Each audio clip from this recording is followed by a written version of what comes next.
501 ஒரு நாளைக்கு 5000 நிக்கும்னு சொல்ற 500 ரூபா தர்றேன். அந்த காளி முனியே உன் அடுப்பை பத்த வைக்கட்டும். நன்றி. வேற அன்பு கொண்ட எங்களை தாய் போல் தகப்பன் போல் வளர்த்து கொண்டிருக்கின்ற முதலிலே எங்க அண்ணங்க தான் எங்களுக்கு தகப்பேன்.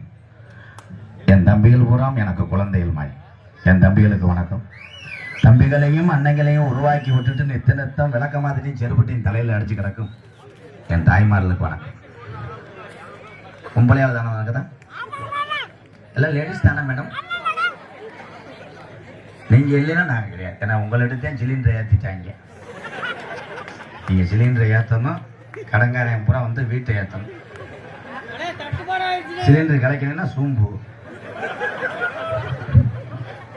10 மாதம் சுமந்து எங்களை பெத்தெடுத்து உலகத்திலே நல்லவன் கெட்டவன் பார்த்து பழக செய்த என் அன்பு தாய்மார்களுக்கெல்லாம் MKRின் பணிவான இரவு வணக்கம். தம்பி சார் போய்ப்பா, சார் போய் அவனுக்கு ஒரு லேடிஸ் நம்பர் கொடுத்து. ஏன் தம்பி தான் என்னிடம் போட்டாடுத்தவர்கள் கிட்டத்தட்ட ஒரு 150 பேர் இருக்கும். அதில் கணக்கெடுப்பு போது ஒரு 77 பேர் போதையில் இருந்தது சினிமா வட்டாரங்கள் தெரிவித்திருக்கிறார். தண்ணி அடிப்பதனால் என்ன நன்மை அப்படின்னா, தண்ணி அடிச்சா கிண்ணிய பார்க்க முடியாது. விசில் வைக்கிறேன் தம்பி, கேட்கலையானே? சிரிக்க முடியாதா? நீங்க எந்த கட்ட வழக்கம் இல்ல, எந்த கட்ட வழக்கம் இல்லைன்னு சொல்ற ஆளு எங்க அண்ணன் தம்பி இருந்தா கை தூக்குங்க. அப்படியா? அவங்க கொஞ்சம் உள்ள வாங்க தம்பி. அந்த வெதர்ல மிஷின் மாட்டி செட் பண்ணி பொங்கால் கூட போகக்கூடாது. மாங்கோட்டை உரிமையா என் தம்பி இன்னும் திறந்தல போயுமே. வர்ற வட்டம்லாம் சொல்றேன். தண்ணியை விட்டுட்டு அவன் பச்சை தண்ணியை விட்டுருக்கேன், ராவா அடிச்சு வந்திருக்கேன். எனக்கு தெரியும் தண்ணி ஒரே ஒரு விஷயம்.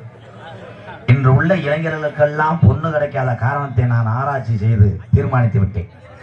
காரணம், அதிக மது அருந்துவதனாலதான் பெண்கள் கிடைக்க மாட்டாங்க. ஏன்? அதே உண்மை. நீனா ஊர்லயே இருக்காது. தண்ணி அடிக்க கூடாது என் தம்பிகளா, எங்க அன்னைகளா. இனிமேல் மறுபிறப்பு என்பது ஒன்று இல்லை. அப்படி மறுபிறவி உடனே மனிதனா வருவன் என்றால் ஒவ்வொரு மனிதன் இருக்கக்கூடிய வேதனைக்கு தற்கொலை பண்ணி செத்து போவான். மறுபடியும் வந்து நல்ல மனிதனை வாழணும். கை தட்டலாம். அடுத்த பிறவியில நான் பொம்பளையா பிறக்கணும். எவனாவது ஒட்டி அடிச்சு கிடப்பேன் இல்ல, சண்டை சத்தம் போட்டு அடிச்சு கிடப்பேன். உங்களுக்கு தொங்காசு பேசினா வேமாச்சிருப்பாங்க. அன்னைக்கு ஒரு ஊர்ல அப்துல் கலாம் அப்படி இப்படின்ற ஒரு ஆளு ஏதாவது கவுச்சியா பேசியா இதெல்லாம் காசு தர மாட்டேன்றார். ஊர் அம்பலன். பெரியவர்கள் எல்லாம் பெரியவர்களாக இருந்தால் சிறியவர்கள் எல்லாம் பணியை சிறப்பாக செய்வார். இன்னைக்கு பெரிய ஆளு மோசம் தான் அதிகமா இருக்கு. பேப்பர் தெரிய மாட்டேன். 85 வயசு கிளவே ஒத்தா 10 வயது சிறுமிய பாலியல் வன்கொடுமை பண்றாங்க. அப்படி யாரா தம்பி சூ தெரிச்சு போகும். அவனுக்கு என்னன்னா விட்டு போறாமல் நினைச்சுக்கிட்டு இருக்கேன். டான்ஸ் என்பது என்னை பொறுத்தளவு அக்கா தங்கச்சியால் தான். இது ஒரு கலை. எந்த ஒரு கலையா இருக்கட்டும். இங்கேயே எத்தனையோ தாய்மார் இருக்கீங்க. எல்லா தொழிலும் இருக்காங்க தாய்மார்கள்லாம். நாடக உலகம் மட்டும் கிடையாது, கிராமிய கலை, ஆடல், எல்லா கலைகளிலும் இருக்கக்கூடிய ஆண்களை விட பெண்களே உயர்ந்தவர்கள். தன்னுடைய மானம், தன்னுடைய குடும்பம், இதெல்லாம் ஓடிக்கிட்டே இருக்கு. பத்தியா, நம்ம எங்கன வேணாலும் எது பண்ணலாம் யோசிக்கிறாங்க. எதுவும் பண்ண முடியாம தானே இருக்கு.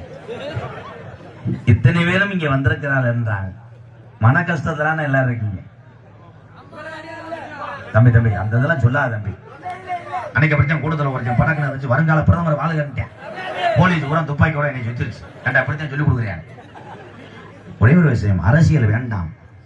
நான் ஒரு கட்சியை ஆரம்பிக்க போறேன். அந்த கட்சி வந்து என்ன கட்சின்னா, சரி டொங்காசு கட்சி ஆரம்பிக்கிறேன். கொடி எப்படி கப்ளிங் கோசம் சேர்ந்த மாதிரி.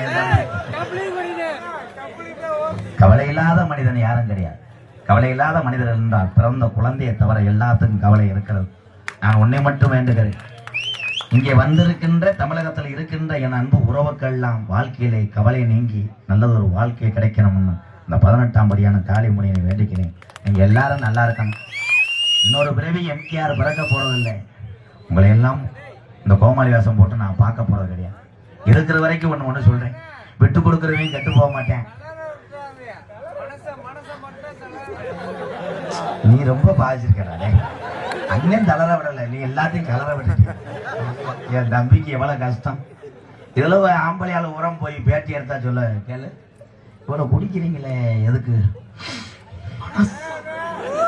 மனசுனே வலிக்குதுனே.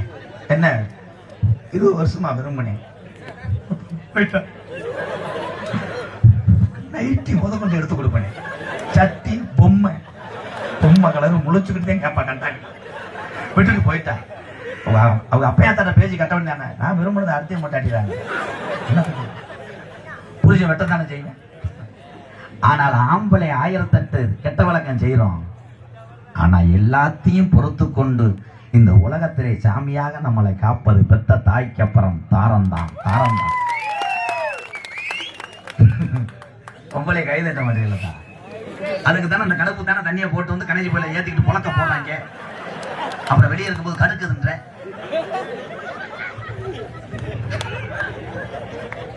எங்க அண்ணன் சிரிப்பார்.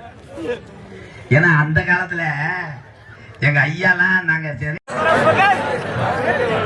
ஏபிஜே அப்துல் கலாம் ஐயாவை எத்தனை பேர் இதுவரையும் சொன்னதில்லை. ஃபர்ஸ்ட் டைம் அவர் மேல நீ தப்பா சொல்லல. இத்தனை பேர் நாங்க இருக்கோம், மேடைக்கு அவர் புகழை பாடுறிய, உனக்கு என்ன அவர் மேல இவ்வளவு ஒரு மரியாதை பாசம் என்று கேட்கிறேன். உண்மைதானே என் அன்பு தம்பி? அப்துல் கலாம் ஐயா உருவாகும் பொழுது, அவர் பிறக்காத பொழுது இந்த இந்தியாவை மற்ற நாடுகள் இலக்காரமா நினைத்தார்கள். கைகட்டி நிக்கணும், நாங்க நினைச்சவங்க இந்தியாவை அழிச்சு போறோம்னு சொன்னாங்க எல்லா நாடுகளும். ஆனால் அப்துல் கலாம் ஐயா கண்டுபிடிச்ச ஒரே ஆயுதம், ஒரு நாடே ஒரே ஒரு குண்டுதான். ஒரு நாடே வரலாறு காணாத அளவுக்கு புல்லு கூட முளைக்காதான். அவர் மேல ஏன் உங்க அண்ணன் எம்கேஆர் கோமாளிக்கு இவ்வளவு ஒரு காதல் என்றால், அவர் எந்த ஆசையும் இல்லாத ஒரு மனிதன். இன்னைக்கு 15 வயசு ஆனவனே ஒரு இளவட்ட பையன் அவங்க அப்பாட்ட கேட்கிறேன், சீக்கிரம் கப்பலுக்கு ரெடி பண்ணுப்பா, காலி பையன் வாங்க. ஆனால் ஏவுகணை நாயகன் விஞ்ஞானத்தை தொடர்ந்து ஒவ்வொரு அனுசத்திலும் கண்டுபிடிக்கும் போது எத்தனை பேர்கள் மீடியாவில் இருந்து பேட்டி எடுத்தாங்க. ஐயா ஒரு திருமணம் ஒண்ணு செய்யுங்க, திருமணம் செஞ்சீங்கன்னா உங்க விந்தில் இருந்து பிறக்கக்கூடிய ஒரு வாரிசு இப்பூமியில இருந்தா இன்னும் நிறைய சாதிக்கும் என்று சொன்னார்கள். அப்போது அவர் சொன்ன ஒரே வார்த்தை, இந்த நாட்டு பணிக்கே எனக்கு நேரம் இருக்கிறது, என்னுடைய சொந்த திருமணத்துக்கு எனக்கு நேரம் இல்லை என்று சொன்னார். என் தங்கமாக அரைஞ்சே ஒருவன்டா சொல்லிவிட்டு உண்மை மறைத்த புடுங்கினேன். நீ பிறந்த எந்த ஊரு? போய் வீட்டுல போய் கேட்டு வரியா? அவன் பிறந்த ஊரே அது இல்ல. அன்னைக்கு ஒரு பையனை பத்தி கேட்டேன், என்ன படிக்கணும்? 7, 8, 9. உன் முன்னாடி நிக்கக்கூடிய அந்த அண்ணன் கொஞ்சம் பவுடர் போட்டிருக்கேன், ஓம் கூட நான் பிறந்தேன். அண்ணன் அப்துல் கலாம் ஐயா பத்தி என்ன நினைக்கிறேன் சொல்லு. அவரை பத்தி நினைக்கிறதுக்கு வார்த்தையே இல்லை. அப்ப வீட்டுல போய் படு. இல்ல தம்பி யாரு பேசாம நான் பேசுகிறேன். நீ பிறந்த இல்ல, அப்பா அம்மாவுக்கு நல்ல வழியா இருக்கியா? உண்மையா இருக்கேன். என்னது உண்மையா இருக்கேன்? எங்க இருக்க? அப்பா அம்மாவுக்கு உண்மையா இருக்கேன். மாசம் எவ்வளவு சம்பளம் கொடுக்குறேன்? மாசம் இனிமேதான் ரயில்வே எக்ஸாம். தம்பி போலாம் போட்டு இவர் பெத்ததா இவனுக்கு கஞ்சி ஊத்தி பொழந்து ஓச்சு. என்ன பண்றேன்னா இனிமேல ரயில்வே வேலைக்கு. ஆமா, எத்தனையோ படித்த இளைஞர்கள் எல்லாம் இன்னைக்கு ஆடு மாடு வளர்ப்பதில் கவனம் செலுத்துகிறார். உங்க எல்லாத்துக்கும் ஒண்ணு சொல்றேன், படிப்பு என்பது எல்லாத்துக்கும் அவசியம். அது நீ அறிவாளியாக 4 எழுத்து தெரிய வேண்டும், ஆங்கிலம் இந்தி எல்லாம் தெரிய வேண்டும் என்பதற்காக தான் படிப்பு என்பது அவசியம். ஆனால் படித்த படிப்புக்கு வேலை கிடைக்கும் என்று வீட்டில்